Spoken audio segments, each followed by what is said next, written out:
Alamini kori ta'ala. Jebo Muhammad ada gbóhùn sókè. Wabiliya atawili fauqa siraju Muhammada. Sallallahu ala Muhammadin. Ala layta shiri. Ala layta shiri. Hal afuzu biruyati. Hal afuzu biruyati. Mahya Rasulullah. Dhalika bugiyati. Eba mi Jebo Muhammad ada. Muhammad lam ya'rifu. So, Sherry, alhamdulillah, unfortunately, it's time for Salatul Asri, and then we need to hear a vote of thanks from our host and the convener of this conference of 2025, the 6th edition of its kind, number 6, and I am witnessing the 5th of the edition. So we will now call on the convener, whose love for Muhammad Rasulullah has led him into even naming the conference after Muhammad Rasulullah. So that when you make reference to it, you will always mention Muhammad Rasulullah. If anybody asks you where you were going this morning, what would you say? You will say, I am going to Muhammad Rasulullah. If anybody asks you, where did you go to? You say, I went to Muhammad Rasulullah. So when I was coming, I tried to use Google Map. So what I put on Google Map was Muhammad Rasulullah, and it took me here. Did you hear that? When when he was coming here, all he did was to put on Google Map Muhammad Rasulullah.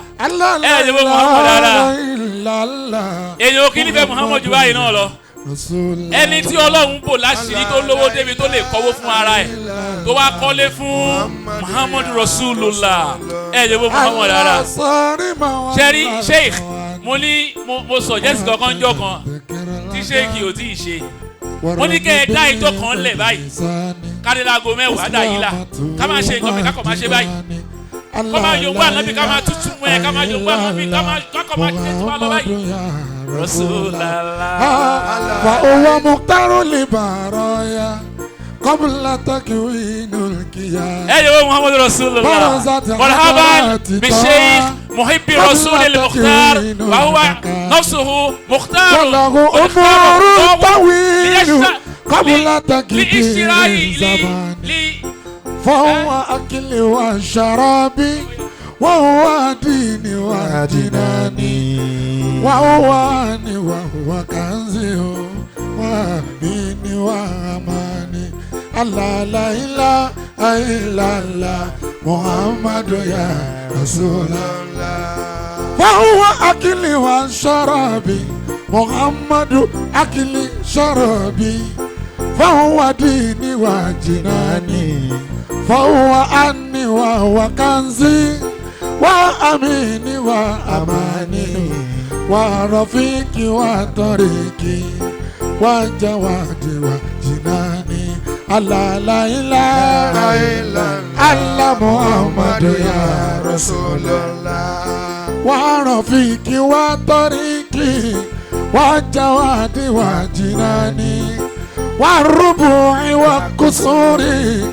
وهو خيرة اللسان ما زكوا جلدي جيارا أخرجوني من مكان لا إله إلا الله محمد يا رسول حباني يا خير الناس بيرا ولا قروة حباني يا خير الناس بيرا ولا قروة ألم يكن خير العالمين ولا شروة وقد جئته وانا وشبلي وما جزى سوانا لدى أطابه وفق ما أهوى فقدرت محبوبي محمد فقدرت محبوبي وكدت لقربك إكل اللقاء خير الورى نلت الصفوة فقلت وإني مكركم في وداده سلام على من يركب الترف والقسوة صلاة على خير الخلائق مصطفى البرايا الذي قد عظم سلم والبلوى عليك صلاة الله محمد محمد محمد محمد محمد محمد محمد محمد رسول الله عليك صلاة الله ثم سلامه حياتي لا تعظيم فيها ولا لهو عليك صلاة الله ثم سلامه فحبه دواما للامين ولا لهو لا اله عليك صلاة الله سيدي أكا قدره يوم كدارين àwọn èèyàn ti bá fi ọmọ ara lẹ bẹ́ẹ̀ gbogbo àwọn jàmáà wa yìí ò ní ara wọn ò ní balẹ̀ mọ́ but ẹja ṣe dákun wọlé. I am very, very fulfilled here today and I'm very happy, but before I will say anything, I am very surprised. Ipe Ikanu Awotoje, organizer of this occasion, was able to attend again because I was not expecting her to be here. In the person of Naija Khadija Abdullah, she lost her father during the time we are planning for this event. So I was not expecting her to come again. So when she came in, I was very, very surprised, like, wow, that means so that we pay if you are not being here. So on this, gbogbo wa yẹn kí n tó tọrọ bí ọ̀rọ̀ kọ̀rọ̀ síwájú ẹjọ́ torí Ọlọ́run ẹjọ́ ṣe bisimilahi kọlu wàlláhu mẹ́ta fún bàbá yẹn. Ṣàwọn gbẹgbà tí yẹn fi eyín Ànábì àti Ọlọ́run mọ ọmọ ẹ̀. Ọlọ́run ní kí bàbá yẹn wá gba kúlú wàlláhu níbí. So ẹjọ́ torí Ọlọ́run pẹ̀lú blessing àti albarka tọ́lọ́ ní kárí ń bá ilé ni, let us all recite bisimilahi suratul ikhlas mẹ́ta fún baba Abdullahi ọlọ́kùnrin akẹ́ baba náà. Bisimilahi rahman rahim kul huwa Allahu ahad Allahu samad lam yalid walam yulad walam yakun lahu kufuwan ahad. Bisimilahi rahman rahim kul huwa Allahu ahad Allahu samad lam yalid walam yulad walam yakun lahu kufuwan ahad. Bisimilahi rahman rahim kul huwa Allahu ahad Allahu samad lam yalid walam yulad walam yakun lahu kufuwan ahad. Allahumma amin. Fidai kan ojú wa yẹn lọ. So ẹ̀yin tẹ́ jẹ́ mídíà tẹ́ dúró wájú mi, barakallahu fiya, barakallahu fiya. Ìfẹ́ ànábì ó gbé yín lágbára lọ. La hawla wala quwwata illa billahi al-aliyyil azim. Ẹ̀yin mídíà tẹ́ wà wájú mi ẹ dákun. Mo fẹ́ mọ ara àwọn èèyàn mi kankan bẹ̀ yẹn. Ẹ jókòó gbogbo ẹ̀yin tí ẹ̀yin tẹ́ jẹ́ jàmáà tó kù náà ẹ jọ̀ọ́ ẹ jókòó. Inú mi dùn, ayọ̀ mi dẹ̀kun dáadáa, àmọ́ mi fẹ́ gbọ́ ariwo kankan tí mo pé tí má ti ń sọ̀rọ̀ lọ́wọ́. Èyí tó kọ́kọ́ ṣùọ́ ni pé ẹ mọ̀ pé mi ò ní sọ jágán ọ̀rọ̀ gidi ni máa sọ. Torí ìdí èyí, ẹ̀yin tẹ́ ń kíra yín, ẹ fira yín sílẹ̀. Tá bá ti parí tán ní sẹ̀já kíra. I'm very happy to have the presence of our speakers here today. Láti jọta ti dá conference yìí kalẹ̀, mi ò rò pa àṣẹ kan rí kẹ́ni tó attend ẹ̀ kó sọ pé kí ni wọ́n ṣe mẹ́yẹn. Tọdún yìí nínú àwọn tá a dẹ̀ máa ń rí ní ọ̀pọ̀lọpọ̀ gbà ó ní Professor Tibeyins. Gbà tí mo wá mọ̀ pé wọ́n ní sínlé, báwo ni tọdún yìí ní oṣù tún wá rí torí pé doctor professor ti mẹ́nu ẹ̀ ìṣẹ́mọ̀ tí mo mí pẹ̀lú pé wọ́n mẹ́nu ẹ̀. But thank God we have Professor Said Timeyin in Baka, but we also have Al-Ustaz Said Saliman in our midst here today. Something was missing when the whole discussion was going. and it is blending this topic with the lifestyle of our prophets. When we brought out the topics, Imam Emi àti Imam Majamu àti ṣe gbogbo riaza tó ṣẹlẹ̀ nípa ilé ni, we foreseen it and we discuss it, we argue on it. Nígbà tá a jọ wà nínú mọ́ṣáláṣí nínú ọ́fíìsì mi, ìpè bàbá topic tá fẹ́ mú lọ́dún yìí ó wà sensitive. Nínú pé ó wà sensitive náà ni pé ṣé mọ̀ pé gbogbo ọ̀rọ̀ tí gbogbo àwọn professor wa ń sọ àti màmá wa tí wọ́n bá wa sọ̀rọ̀ yìí, ṣé mọ̀ pé àwọn kan fẹ́ gba tax lọ́wọ́ wa,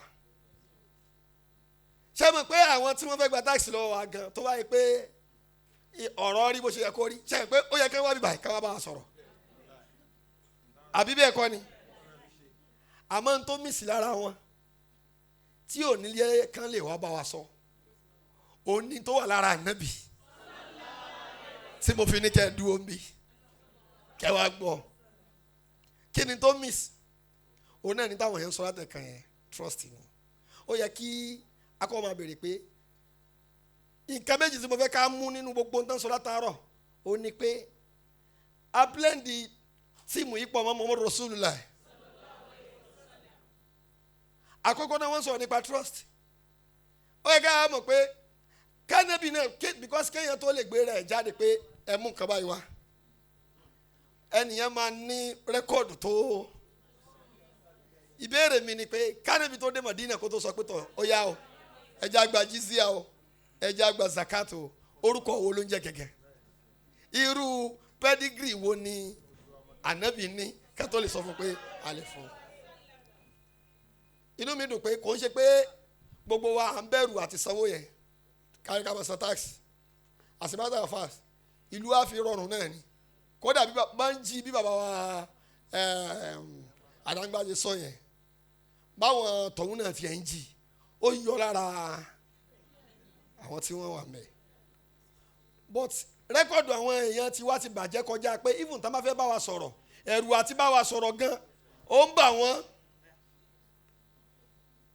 Ìyẹn ní nǹkan àkọ́kọ́ ẹ̀kọ́ tí mo fẹ́ ká mú nìyẹn pé nísìn wọ́n rí i pé perfect solution fáwọn nísìn nígbà táwọn ti rí i pé kò sí owó ńlẹ̀ mọ́ o oníkàwọn gba táàsì lọ́wọ́ wa, bọ̀ rẹ́kọ̀dù wọn kò lè jẹ́ kí wọ́n lè jáde.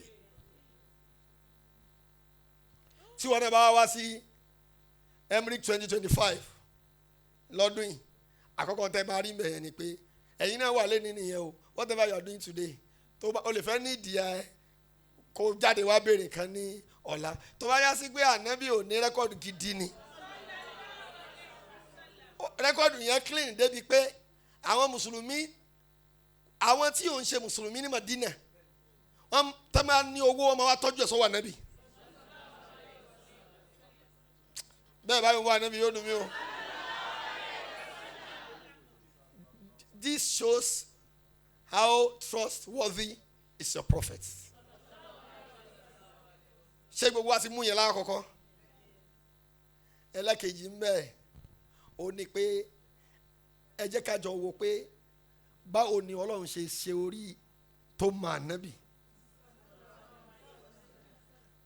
Onírú ẹ̀sìn tá a bá sọ tá a dẹ̀ máa sọ orú ọ̀rọ̀ báyìí pẹ̀lú ẹ̀, gbogbo ẹ̀sìn tó bá fẹ́ máa fi ra wọn wé Islam tó bá dé irú ọ̀rọ̀ báyìí ó máa jábọ́. Torí kò sí ní tó jọ bẹ́ẹ̀ lọ́dọ̀ tiwọn. Ó yẹ ká máa wò pé irú ìṣẹ̀dá wo la nábì kò ń ṣe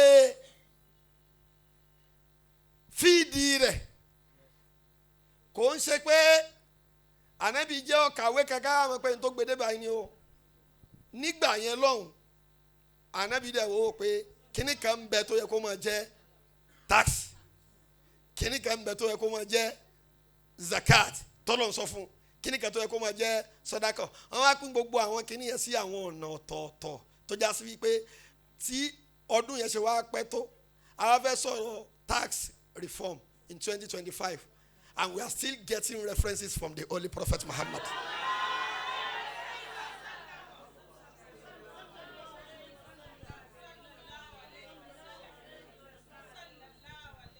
Náà fi máa mọ̀ pé àṣìyàn tẹ̀lé rárá. Kí a máa sọ̀rọ̀ ní 2024 kí ọ̀rọ̀ yẹn dẹ̀ kí sheikh kẹ́dẹ̀ máa mú reference jáde 2025 kẹ́dẹ̀ máa sọ̀rọ̀ fún ànábì tó gbé ànábì ti kú òní sin over 1,446 àbí.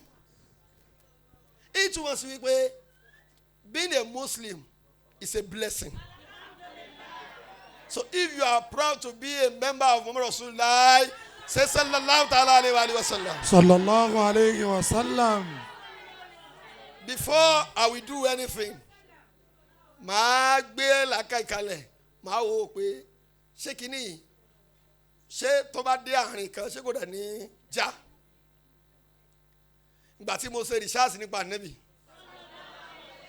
mo rí pé tí wọ́n bá kàn fúnra ẹ ní limit àti restriction ni, kò sí level kan tó ganu ayé yìí tí èèyàn bá wò pé ibi tí mo wà yìí àti máa lọ dárúkọ Ànábì mi báyìí ṣó dẹ̀ lọ báyìí, kò sírú level náà tó lè gàdá ayé nínú ayé yìí tó wáyé pé nǹkan tẹ́ bá rí wọ tá ń lò yìí ni o téèyàn ò ní tó máa ṣe dédé nípa ìgbésí ayé Ànábì láàyè.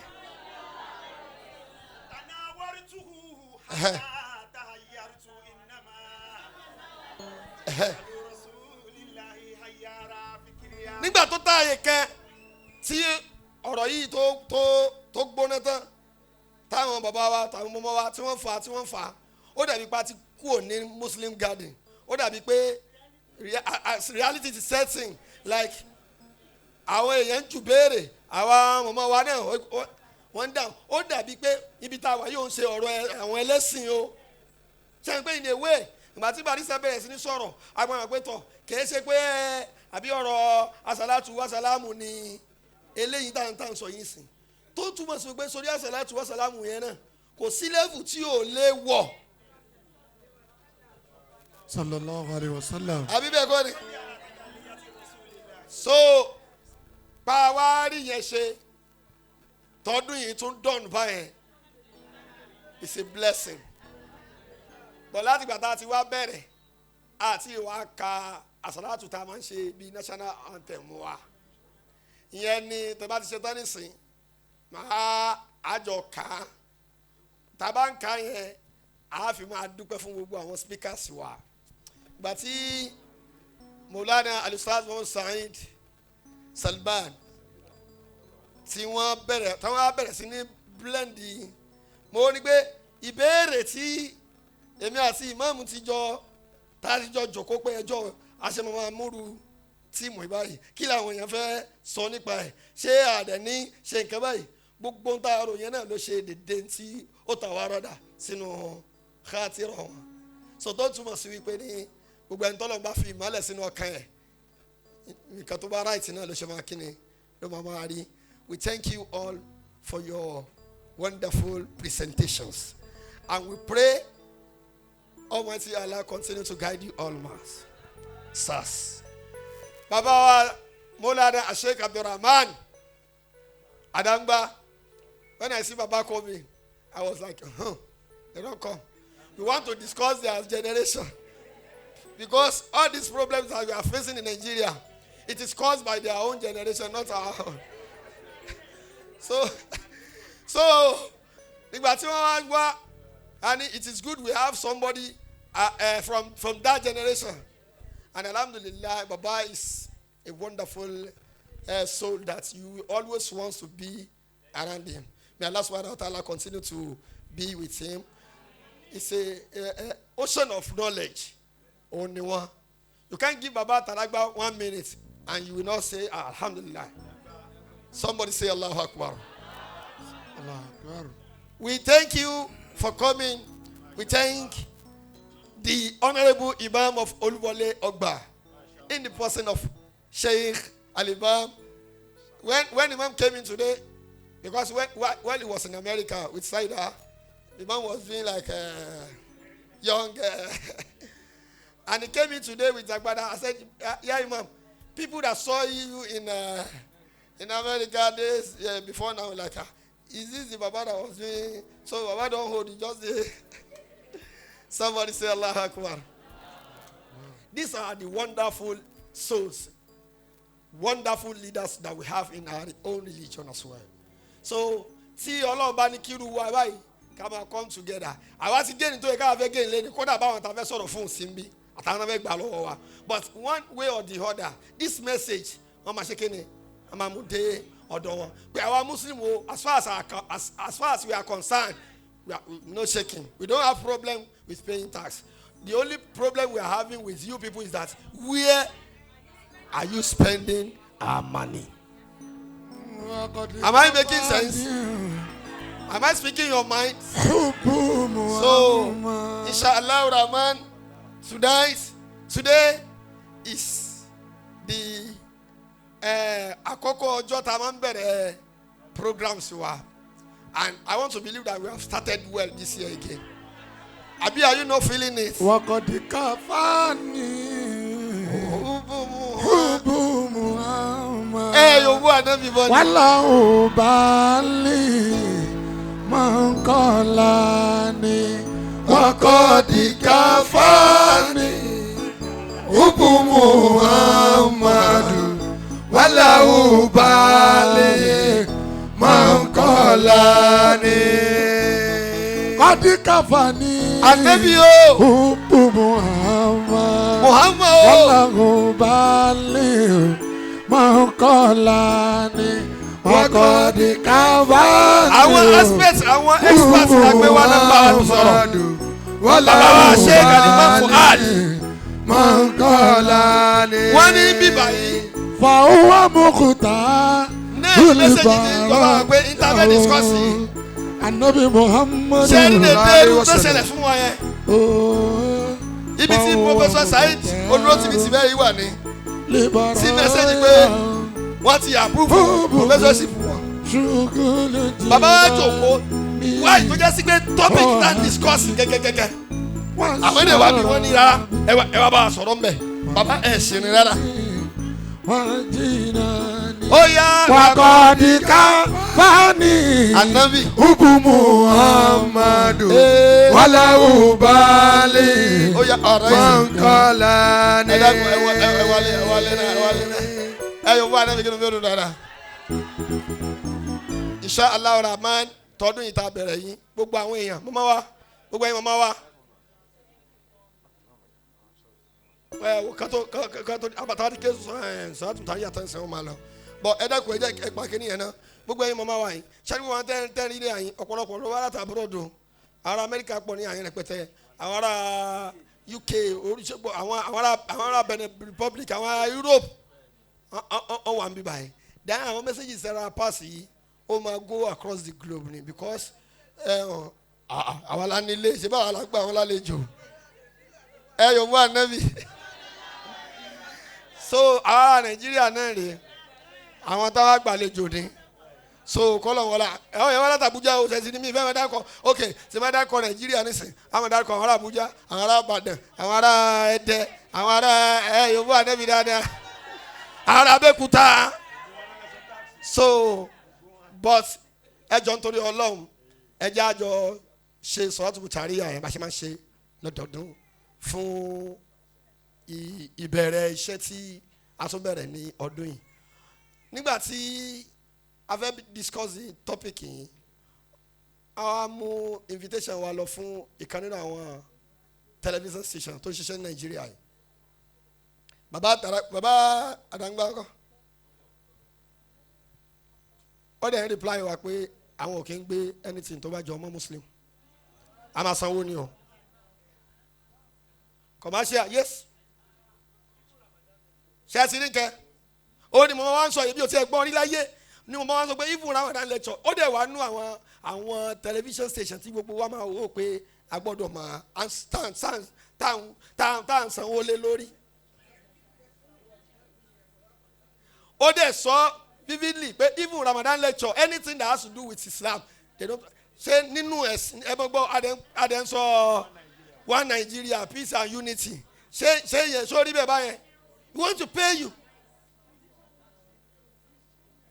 torí ìdí èyí tá a bá no gbogbo wa náà ti mọ̀ wọ́n ní àwọn ẹ̀yin náà ti mọ̀ dẹ́ so àmọ́ tá a bá ń polówó pé Islam o ààrẹ nìyẹn o ara àwọn ogun tó ń jà wá nìyẹn o káwa tó máa jà sọ́wọ́ oúnjẹ Christmas o ṣẹtigẹ́tì ṣé I can wish my Christian fellow happy Christmas. Can I eat from their food? These are the stupid questions. Very, very cheap. Tí àwa Mùsùlùmí máa concentrate lórí. Àwọn ìkádẹ̀ ti tà wá, wọ́n ti rà wá tán. Níta gbangba. Àwa ò wá ní wáyé máa pariwo ẹ̀bẹ̀ yẹn. Àwọn èèyàn the same set of people. Tán láwọn kì í gbé tó jọmọ́ Islam. Tán bá rí something bad about Islam. Àwọn ni wọ́n kọ́kọ́ gbé o. Àwọn ni wọ́n kọ́kọ́ gbé o. So bọ̀tọ́ máa ń pè yàn lẹ́lẹ́nu yàn sí ó yẹ kó náà ṣe kíni kó lẹ́nu láti máa kíni ọ̀rọ̀ panu ẹ̀ mọ́. Ìjà wa àfáà ti pọ̀ jù lórí social media. A máa bára wa jà a máa rò pé àwa nìkan là ń wòra wa àwọn pípù yìí náà ń wò wá. Gbogbo èébú tó fi ń bú ànábì lónìí ẹnu mùsùlùmí náà ti gbọ́. Tẹ́ ẹ bá gbọ́ gbogbo èébú tó fi ń bú àfáà gbogbo àdìsí burúkú tí wọ́n fi ń kà tí wọ́n fi ń sọ̀rọ̀ sáà débi lónìí ẹnu àwọn mùsùlùmí náà ti gbọ́. But sori alisilamu limutadil alisilamu lẹ́dínà de òun iléyìí wọ́n alisilamu liwasati alisilamu alẹ́dínà yuksir filimizan wala yatiga filimizan. Moderation òní tí Islam pè wá sí. Ká má ṣe jẹ́ aláṣẹ ètò ká tún má ṣe aláṣẹ jù. That is why we are having Imam sọ̀rọ̀ nípa moderation center wa. So and alhamdulillah for this year ní ọ̀la yìí ló máa pé ọdún kan tá open mosque wa yìí. And today àná mo láyọ̀ láti tún make a special announcement fún gbogbo wọn Rosulullah global family that another permanent size like this for bigger than your one every other.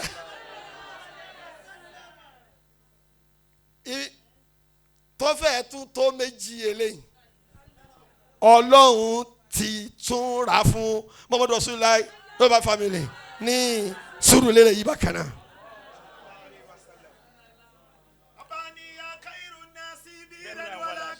We have a lot of messages. Alam yaku khairul alamina wala sarwa wa qad jituhu wa anan wasbili wa ma jaz wa tabihi wa kama ahwa. Tá bá ń ṣe kíní ìtẹ́bára àwọn èèyàn tá ń torí ẹ̀ wá láti àwọn ìlú kan àwọn èèyàn go wa katabtu ma bubi. Inti mi bá dẹ̀ mọ̀ mi ò kí n sọ pé mo mọ̀. But Ọlọ́run fún mi ní brain tó gbé débi pé mo dá gbogbo ohun tó dá mọ̀. Ìyẹn náà dẹ̀ ni tó ṣe kókó jù. Oní alusas musaidi sọlẹ̀ kan yẹn pé mo mọ àwọn nǹkan tó dáa tí o bá ti brain rẹ bá ti gbé débi pé eléyìí àwọn èèyàn nídìí ọ̀rọ̀ báyìí ẹni yìí ó lè ṣe nǹkan báyìí fún yàn ìtàdé bí fi ṣe lọ́wọ́ nìyẹn. Ta ló mọ nípa eléyìí wá júwe ẹ̀ fáwọn èèyàn tó bá dẹ̀ júwe ẹ̀ tán oni sáwà wọn sọ èdè sọlẹ kan yẹn ńgbà tán lọ bí afa léèrè pé báwo ló ń ṣe búrẹ́dì ó ló wà nù kúránì sẹ yẹn ni sóò fún mi ibi tí ó wà nù kúránì ó ní padà wá lọ́la ó dẹ̀ dé ńjọ́ kejì wọ́n ní bí wàá ṣe ṣe nì bí wàá ṣe ṣe nì afa ẹ̀ ń parọ́ nínú kúránì náà báwo ló ń ṣe búrẹ́dì ó ní rárá o àyà tó lọ ń sọ nù kúránì pé fasalu ala dhikri nkuntu béèrè lọ́dọ̀ àwọn tó bá bọ̀ tó bá ti mọ̀ mo béèrè lọ́dọ̀ ní mo yẹn ń ṣe ni kùránì ló kọ́ mi pé n tí ò bá ti yé mi kí n ṣe kí ni Ọlọ́run ní fẹ́lẹ́ iṣẹ́ àṣemọ fún wa o. Ní mo ti fẹ́ ní parí mo fẹ́ kí rọ ìdù wa àrọ ìdù alẹ́ ní ìlà ẹ̀kì bíbọ̀ àlà wọ́n understand the message yìí débi pé ẹlẹ́kàárún tá máa attend ni. Àwọn ń sọ̀rọ̀ bí mọ́ kọjá pé àwọn náà ti mọ̀ pé gbogbo ọjọ́ tó kọ́fẹ́sì bá ti yọ ìjọ náà ti wá náà sọ pé Ọlọ́run ní jáwọn orí táwọn ò ní lè fi wá bí báyìí pé ànábì àwọn làwọn rò pé àwọn fẹ́ràn ànábì táwọn bá wá rí àwọn ará ilé àwọn tí wọ́n ń gbé ànábì gẹ̀gẹ̀ gbogbo táwọn ní àwọn support ẹ̀ ní àti ọdún tó ti ń wá ọdún tó lọ la tó rí àkáǹtì wọn gbà láti fún wọn ní kankan. lọ́la ànábì náà la fi bẹ̀ wọ́n o. so kí èèyàn máa ṣe irú kaba yẹn ní all the time bí màmá wa ṣe táwọn ti tètè dé yẹ àwọn elétò ní ó dẹ̀ dùn mí pé Alhaji Sheriff ti wọlé nísìn ara àwọn tó dá wa dúró lé nínú Alhaji Sheriff ẹ wà lọ́la dúró mẹ́ wọ́n ti yẹ kẹ́ ọ̀bọ̀n wájú báyìí ni so màmá wa ẹ dákun ẹ má bínú aago 10 àti máa ń bẹ̀rẹ̀ tọdún yìí ló lọ́nkàn ní kí orí bẹ́ẹ̀ ẹ̀mí yá kù fún wa we appreciate you all ma and we appreciate all our reporters náà ọlọ́njẹ́ kẹ́mi yín ogun dáadáa o ìmáàmù kan pè wọ́n lóyún òru náà ni pé bisimilayi bisimilayi wọ́n ní iṣẹ́ táwọn gbà náà nìyẹn nígbà tá a bá láwọn àwọn yadun amil like this nínú ẹ̀sìn kí ló dé tá à ń gbéṣẹ́ fún àwọn yadun atin. Muhammadu Rasulullah. àwọn yadun amila tí wọ́n lè tán lè present kan fún wa ẹ wo ń tá a gbọ́ lẹ́nu bàbá yìí wọ́n á múwèé dání wọ́n dẹ̀ sọ in the book of kini kamayi in the virtue of kini kamayi ṣé gbogbo àwọn tẹ́ ń gbọ́rọ̀ wọn lórí Facebook ṣé inú àtọ́ bàbá yìí sọ ni àfi kó wò sùn kó ní nǹkan mẹ́ta kan a ní sàgbà kò tí ò dáa ẹ jẹ́ ká dìde lórí ẹsẹ̀ wa ká ké sọ́tún charia tọdún yìí nìyẹn Allahumma salli wa sallim ala sayyidina Muhammadin salatan tuhabibu biha ilayya al-ibadata wal hasanat wa tunaki biha qalbi min jami dhuluma ó yẹ wí dáadáa atarahamuni biha fil hayati wa fil mama.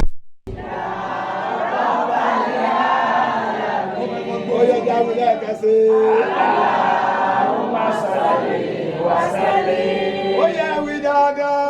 Ala sayyidina Muhammadin. Ọdọọdún ni ó dé báyìí á ní bàbá ẹgbẹ́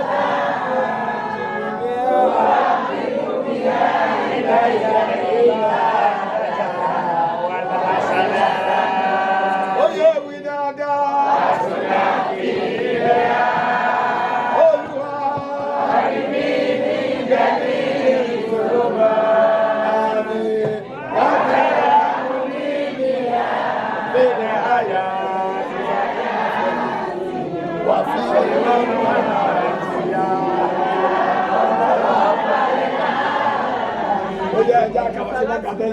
Allahumma salli wa sallim. Ala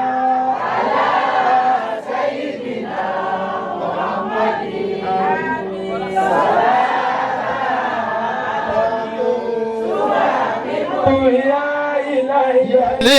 Libadata والحسنات ẹ̀nà wọ̀ yín kẹ̀wé dáadáa. وتنكي بها Ọlọ́run. قلبي من جميع الظلمات Àmín. وترحمني بها في الحياة Ọlọ́run wa. وفي الممات يا رب العالمين. Muhammadu Rasulullah. لا إله إلا الله محمد رسول الله. لا إله إلا الله محمد رسول. Ànábì Muhammad. Ẹ pariwo ànábì. Ànábì ànábì ànábì. Ànábì ànábì Muhammad. Ànábì ànábì ànábì. La Rasulullah Rasulullah Rasulullah Rasul. Shehu. La ilaha illallah Muhammadur Ànábì Muhammad. Ẹ pariwo Muhammad. Ẹ yòǹbó Muhammad. Rasulullah Rasulullah oya la ilaha illallah Muhammad.